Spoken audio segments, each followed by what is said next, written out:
Welcome back to the Crochet Crowd as well as yarnspirations.com. I'm your host Mikey. Today we're going to work on this particular basket. There are two different sizes within this one pattern. There's a small and a large, just like you see, but what is different about these baskets is that they're lined with another color.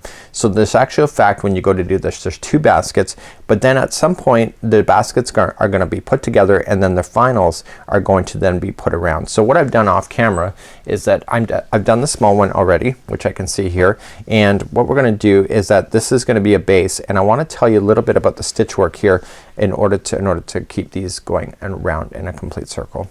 So here is the base of this, and I can use a needle to bring this closed if that bothers you.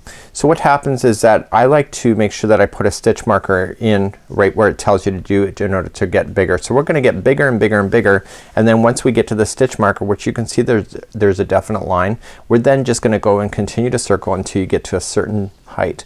You're going to do for both sets of the baskets, like this is the liner and then the outside, are going to be both done the same, and they're going to sit within each other, and then once they're sitting with each other we're going to then put them together with our hook in order to make it go all the way around. So it's a really neat idea. So I want to tell you a little bit about the base here. So you're gonna notice like hats, they always have like incremental increases. These do too, but they're always not at the same spot.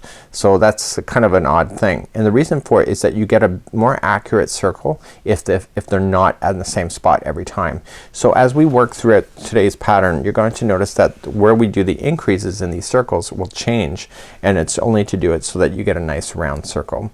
So I have the interior liner already done, so it's the same thing as that we're about to do with the outside, and then at some point in this tutorial we're going to put these together and then we're gonna finish them off putting them together at the same time. Now in this pattern what's gonna happen is that the small stops in round 12 and then it jumps over to both versions here. So what we want to do is that we want to think about how we're gonna do this. So if you want to do the large version, you have to continue to do your growth for 13, 14, 15, and 16 in order to get the larger size that you see here. And it's amazing, it's only 4 rounds, but it is significantly different. So once you can do either or, I'm gonna do the small here on camera, and then you can follow these using the instructions, because I think by that point you'll get it. And then what we're gonna do is that we're gonna carry on and make the height, which is 3 inches then for the small and 4 inches, and the height is from the base here of where you're going to grow it up like this. And then we're going to put the baskets together, and we're gonna put them together and just do a finalization, and so that they are one solid unit when you're going to work with these. So without further ado, we need a small crochet hook. It's actually shocking for this yarn. It is a 4mm, and I think that is a size, I can't remember off the top of my head, it is a size G. So we need actually a small crochet hook in order to make this, so you have a nice dense basket, and I think that you'll love it at the same time. So it'll take a little bit to make this project because the hook is smaller, but then you don't have any gaping holes, so that you can put this basket on display and you don't have to worry about anything falling out of it. So let's begin 4mm size G crochet hook today.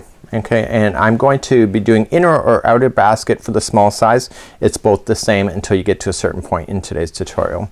So let's begin, and we are going to chain 2, 1 and 2, and in the second chain from the hook I want you to put 8 single crochets into that same stitch. So this will start turning that middle circle.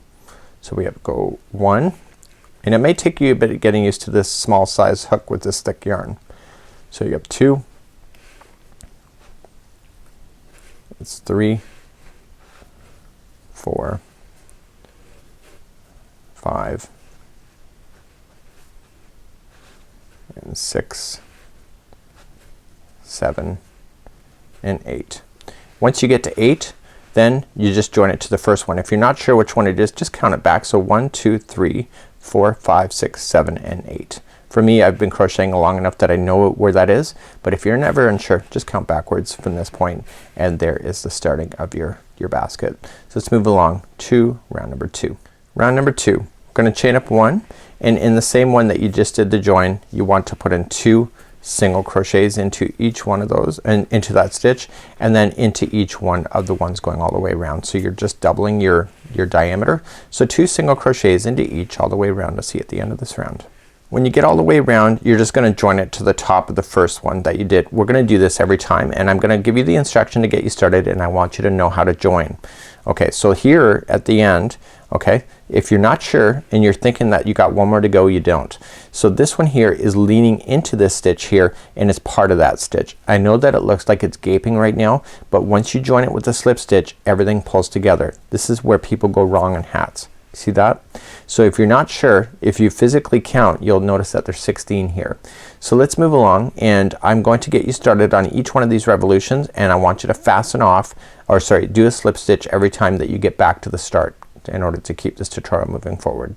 So round number 3, let's begin. We're gonna chain up 1, and in the same one that you did the join, I want you to put 2 single crochets in there. So here is the repeat pattern throughout this entire round. The next one is gonna be 1 into the next one, and then the next one is gonna be 2. Okay, 2 single crochets. Okay, so the next one is gonna be 1, and then the next one is gonna be 2. So please do that all the way around, just like you see. So let's just join it to the top and of the very first one that we had started with. Okay, so that was round number 3. So let's begin. You can see it still looks great. So let's move on to round number 4. So I'll show you how to get started. So we're gonna chain up 1, and then what we're gonna do then is that in the same one you did the join, you're gonna put 2 single crochets in. So here's the repeat pattern. So there's gonna be 2 and 1, and then the next 2 are by themselves. So just 1 single crochet in each of the 2, and then 2 into the next one. Okay, you got that? So the next 2 are by themselves, 1 and 2, and then the next one has 2. Please do that same pattern all the way around for round number 4. Okay, round number 4 is complete. I've already done my join. So let's begin round number 5. So we're gonna chain up 1, and in the one that you did the join 2, you're gonna put 2 single crochets into that same one. And now the next 3 in a row, okay, 1, 2 and 3 will all be singles by themselves. So 1, whoops, I dropped my stitch, and 2 and 3 are by themselves. So the next one is 2 into the same one, so 1 and 2, and then the next 3 are by themselves. So please do that same pattern going all the way around for round number 5. So let's begin round number 6. Remember I told you that the incremental amounts will differentiate. They will not be in the same spot. Well, round number 6 is that same example. So we're gonna chain up 1, and the first 2 stitches are gonna be 1 single crochet each. So 1 and 2, and then the next one is gonna be 2 into the same one. So what this does is that it helps it prevent from getting a spoke look on your project by changing where it grows. So the next 4, so here's the repeat pattern. So you got 2 into here, and so this time then it's gonna be 4 in a row, so of just single crochets. Last time it was 3, so there's 4, and the only difference is that you just change where that spoke location is. So the next one then has 2, 1 and 2. Okay, so if you get it, so the next one is 4, so 1, 2, 3 and 4, and then the next one has 2. So please do that all the way around. You'll notice because this round starts off not putting 2 right in the very beginning, that you'll end up with 2 single crochets by themselves before you do the join. So let's continue for round number 6. So let's begin round number 7. So round number 7 gets you to start off the same way that you had been before. Again, this is just alternating to make the rounds look like they're not spoking out. So chaining up 1, and so the first one where you did the join is gonna be 2 into the same one, and then it's gonna be 5 single crochets in a row. So 1, 2, 3, 4 and 5, and so the repeat pattern then goes, this is 5, the repeat pattern goes then is 2 is into the next one. Okay, so 2, so then you got 5 and 2, 5 and 2. Please do that all the way around. So now let's move on to round number 8. So round number 8 is gonna stagger the beginning. Again, we're not gonna start off right off the bat with putting a 2 in the first one. So we chain up 1, and there's gonna be 1 single crochet in each of the next 2. So 1 and 2. So 2 are by themselves just like you see here, and it's actually really quite easy, and so there's gonna be 2 into the next one from this point. So 1 and 2. So in this round here the repeat pattern is 6 are by themselves from this point. So 1, 2, this was going to be 3 3, 4 and 5 and 6, and once you get to 6 you put 2 into the next one to keep that growth going. So 1, This is a really tight stitch because of the size of the hook, so it looks great. It just takes a little bit of getting used to. So there's 6 in a row and then 2, and so when you get all the way back around, just like you see here, you'll have single crochets sitting by themselves at the end as well. So and then you'll do the join. So that's round number 8. So continue along, see you on round number 9. So let's move on to round number 9. 9 goes back to the way it was before, so we're gonna chain up 1 and it's gonna be 2 single crochets into the first, and then this time around it's gonna be 7 single crochets in a row, then 2 and 7. Continue to do that all the way around for round number 9. Okay, number 9 is now complete, and now let's move on to round number 10. So round number 10 we're gonna shift on where we get started on doing the increases. So let's begin, and we are going to chain up 1 and 1 single crochet into the first one like we normally would, and then it says to do 1 single crochet in each of the next 3. So there's gonna be 3 in a row. So 1, 2 and 3, and then we put 2 into the next one. So 1 and 2, and now this round here is gonna be 8 single crochets and then 2, 8, and then do that all the way around just like you had been. So it's 8 this time, so just start counting those out and I'll see you at the end of this round. So let's move on to round number 11. So here we go, we're gonna chain up 1 and 11's back to normal again, so 2 in the very beginning. So 1 and 2, and in number 11 it's 9 in a row, and then 2, 9 and then 2. Continue to do that for round number 11. So now let's move on to round number 12. For the small basket, this is the final growth round, and you'll notice that in the other basket you'll see that it is much smaller than what the original is. It takes all this extra distance for this basket to finally stop growing. So you're thinking it's a little short at this point, but in actual fact it does take that long. So let's begin, and round number 12 is going to be just starting incrementally a little bit down the way. So we're gonna chain up 1 and we're gonna do 1 single crochet in the first, and now the next 4 are gonna be by themselves. So 1, 2, 3 and 4. So here's the repeat pattern for this one. So 2 into the next, so 1 and 2, and then 10 by themselves, then 2 and 10. Continue to do that all the way up for round number 12. So I'm coming up to the end of round number 12 and I'm gonna join. So that's the last time we're gonna grow this, and you can see it's working out pretty good. So you'll notice on the other one here we have a definitive line that appears here. I know it might be hard to see here on the camera, but it gives a nice flat edge for the basket. So what we're gonna do is that we're gonna do in the back loops only in order to create this line, and then we have to go a certain distance. So the small is 3 inches and the big one is 4 inches. So once we complete this next round, you're just gonna go around and around and around, no more addition of it, and you're gonna notice that it's gonna start curving around like it would on a hat, because it takes time to stop growing things. So let's move along, and we're now moving to both versions in the next round. So if you did the large version and you want to continue, you do 13, 14, 15 and 16 on your own, and then you'll pick up at this point here on what to do next. So we're gonna chain up 1 and we're gonna go into the back loop only. So you in a stitch there's always 2 strands. Okay, so if you go into the front strand, it's the front loop, and you go into the other one, it's the back loop. So if you go into the back loop, what happens is that it creates that line. So you're just gonna work your way into each back loop as a single crochet all the way around, and it will create that line, but it will also create that bend in the fabric that you need in order to have this basket sit really quite nicely on your table.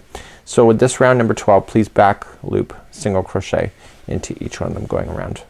So when you get all the way back around, you're just gonna join it to the beginning of the first single crochet.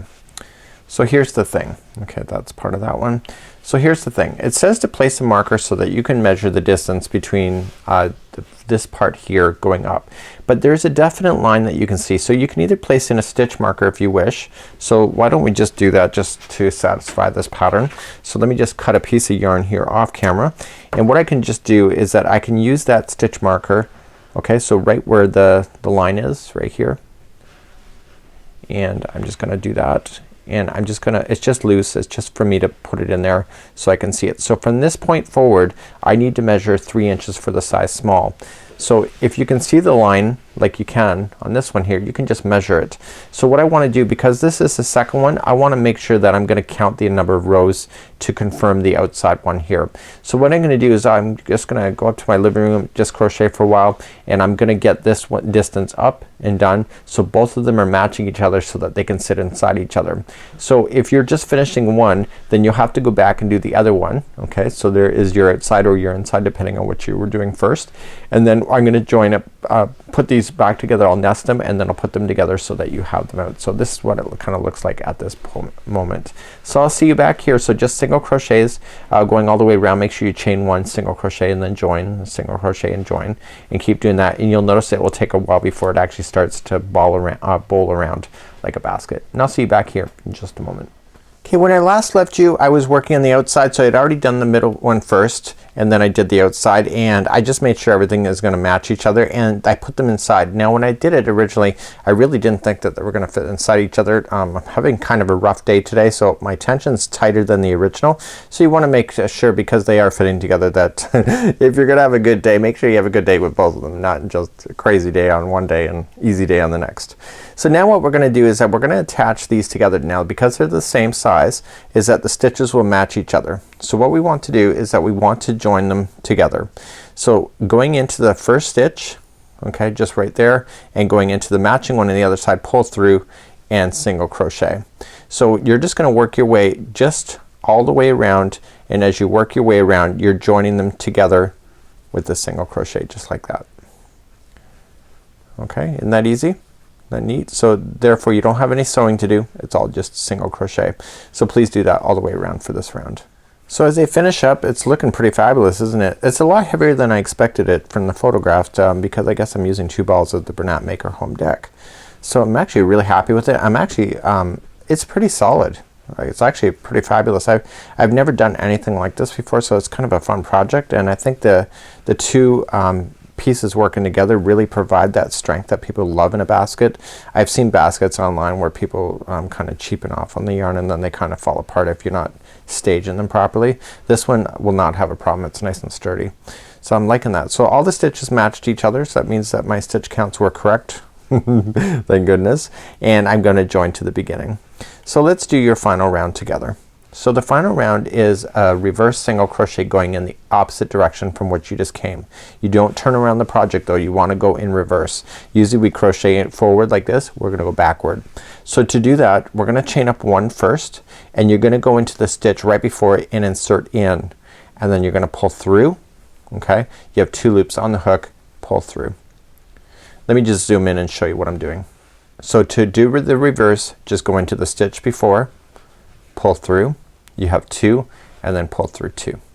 Okay, so you're going in before, pull through 2. It's a reverse single crochet. This is also called a crab stitch, and this is providing a really unique look and thing. Do you see what it looks like? It's neat, eh? So that's really kind of cool. I just finished a tutorial already this afternoon of doing this on the outside. Also did a tutorial yesterday on borders of Afghans, also using the same stitch. The crab stitch is really quite fun. So that's all you have to do is reverse single crochet all the way around. I'll meet you at the end of this revolution. So I'm coming all the way back around. Don't forget, like the first one here has to be done, and if you don't do it, then it looks like it's odd and out of place. So what you need to do at this point is just kind of slip stitch it together. Now how you sew this is gonna matter on this particular stitch. It does matter significantly. So just pull it up like this.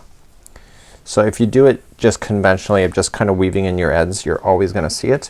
So you just gotta take your time, and you just gotta weave it in, and try to do your very best, and I'll see you back here in a second. So I put the loose end on a darning needle, and what I want to do is just glide it underneath the stitches. I don't want to impede the edge at all. Just stay right up underneath. Just get it in there. So the trick is that you can, this kind of yarn here is more like a cord. So you just really kind of want to just be patient with it, and just kind of pull it up underneath, and just watch this edge. Just watch that, and then coming back in the other direction. Just again, just bearing it in between the stitches. Don't try to impede it on the outside. So if you go back and forth 3 times in your project, it'll never fall out to use, fall out when you're going to use this kind of project. Nothing is worse than you giving somebody something and it falls out with the tails. So you just want to kind of bury it in. So it's 1, 2, and 3, and it's completely in. And I can cut right down to the project. So now I just got to turn it over and make sure I have no loose ends on the bottom like so, and this is my basket, and this is really kind of cool. This is called the Color Pop Crochet Basket by yarnspirations.com. I've never done one of these before, so now you've gotten to see that, and I hopefully that you've enjoyed that today, and I We'll see you again next time. See ya. Bye-bye.